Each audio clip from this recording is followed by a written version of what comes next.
Alright, isang mapagpalang araw po sa inyong lahat. This is Gerald's TV at welcome back sa ating YouTube channel. At ngayon nga mga kaibigan ay magbibigay lang tayo ng isang maiksing reaction. At ito nga po ay kakaiba mga kaibigan dahil nakakakilig po ito.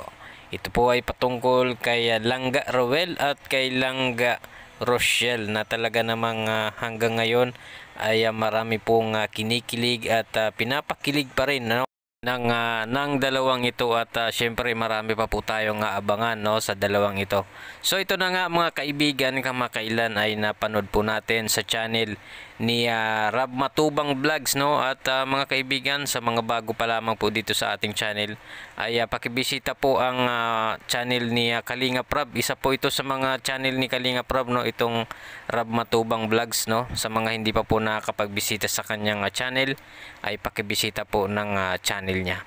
So ito mga kaibigan, kamakailan nga po napanood po natin na na-interview siya ni Kalingap Dan, no.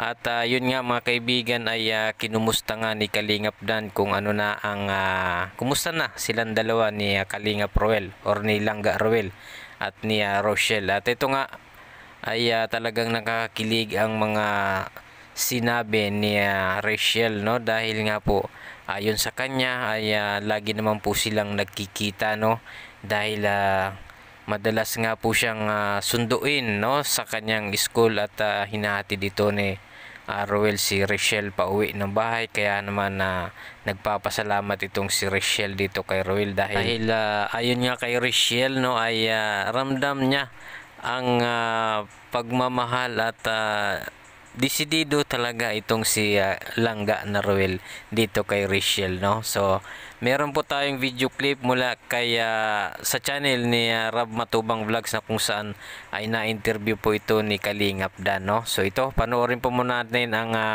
isang maiksing video clip na kung saan itinanong ni Kalingap Dan, no, si Rochelle kung papaano niya alagaan or i-care itong si Roel of Malalag. So ito, panoorin po muna natin. So, kamusta naman pala kayo ni Roel, Rachel? Kayo naman po kami ni Langga. Ni Langga. And mas malalim, habang tumatagal, mas lalong lumalalim ang inyong samahan. Malalim, tumitibay. Mas tumitibay. At lalo, anong message mo kay Roel sa lahat ng mga efforts niya sa'yo? Salamat kasi lagi siyang nandyan.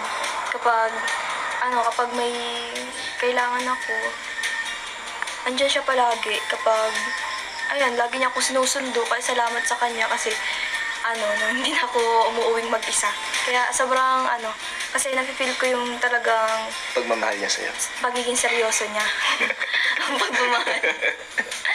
Sabi ko lang kay Langga, lagi din siya mag-iingat, lalo sa pag-scout. Tsaka kung maulan, wag agad siyang lulusungin yung ulan. Kasi, syempre, mahirap na magkasakit. Kung magkasakit ba si Roel, aalagaan mo? Kami naman ko yan. Nadalan mo ba siya ng lugaw? Lugaw lang.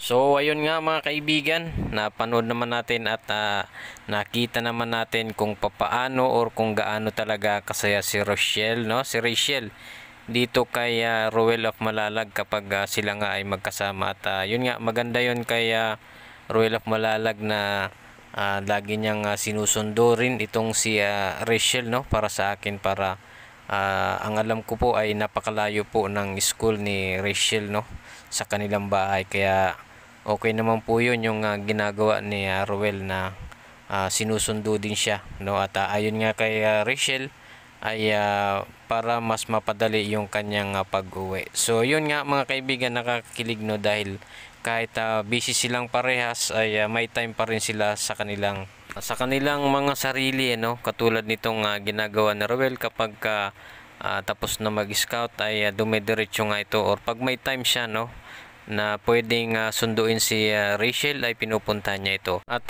nakikita naman natin, no, mga kaibigan, na talagang inaalagaan din ni Rachel itong si Kalingap Roel, no, at pinapakita niya rin at pinaparamdam na mahalaga din itong si Roel dito kay Rachel. So hanggang dito na lang po mga kaibigan ang ating video, no, at syempre Kung hindi pa po kayo nakakapagbisita sa channel ni Kalingap Rab, Kuya Bal Santos Matubang, Ate na Vlogs, ay pakibisita po at suportahan po natin ang kanilang mga channel. Ganon din po si Ruel of Malalag at syempre Rochelle Morales, ay bisitahin niyo po ang kanilang mga channel. Ganon din kay Kalingap Dan, no? Ay suportahan po din natin. Maraming salamat po sa inyong panonood. Huwag kalimutang mag-like at subscribe at pakihit na lang ng notification bell para updated ka sa ating mga bagong i-upload na mga videos. Salamat po at God bless you all.